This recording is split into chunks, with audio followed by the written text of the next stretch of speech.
mfano ya Yuda. Judas Iscariote était un disciple de Jésus. Yuda alikuwa ni mwanafunzi wa Yesu. Moi je me réserve de l'appeler apôtre, il n'a jamais été apôtre. Mimi nakatala kumuita mtume, ashakuwa mtume.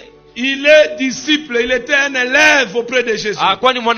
Il a fait des miracles avec Jésus. Il a travaillé avec Jésus. Il a servi avec Jésus. Il était entraîné par Jésus. Quelqu'un me disait un jour, oh, Jésus n'a pas appelé Judas. Jésus a appelé même Judas. Et Jésus connaissait que c'est lui qui le livrerait. Et cet homme, sa manière de vivre avec Jésus, au lieu de voir Jésus comme son maître, lui voyait Jésus-Christ comme marchandise. La pensée de cet homme-là, si vous lisez Matthieu 26, 25, vous allez entendre que cet homme a commencé par ses pensées. Et Jésus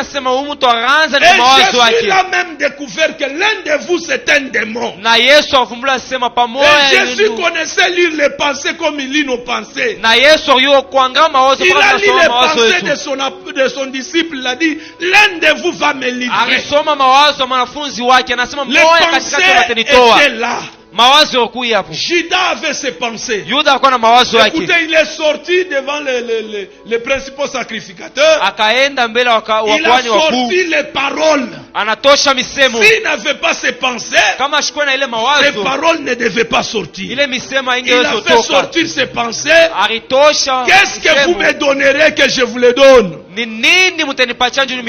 a livré son Seigneur. Il a livré son maître par les pensées. Les pensées de ton cœur. Surveille tes pensées, elles deviendront paroles. Surveille tes paroles, mon frère. Surveille tes paroles, elles deviendront actions. Les paroles de cet homme-là sont devenues des actions. Il est venu en Matthieu chapitre 26 verset 45. Judas baisa Jésus. Il a baisé Jésus. Il a livré Jésus au principal sacrificateur. Tes paroles seront actions. Tes paroles là doivent devenir action. Judas est entré en action. C'est venu par les pensées. C'est devenu parole. C'est devenu action. Surveille tes actions là. Si tu ne surveilles pas tes actions, elles seront une habitude. Ils deviendront l'habitude. Tu vas commencer à t'habituer. Il y a des chrétiens aujourd'hui. Ils sont dans l'habitude. Aujourd'hui, nous allons combattre des mauvaises habitudes. Que cela tombe au nom de Jésus. Surveille tes habitudes. Ces habitudes-là deviendront caractère. Beaucoup sont tombés dans un caractère mauvais. C'est venu d'où? Depuis les pensées. Ça devient petit à petit un arbre. Ça devient petit à petit un arbre. Ça aura des racines. Façon de déraciner, ça sera difficile. Je te dis que Jésus est prêt aussi. La Bible dit ceci.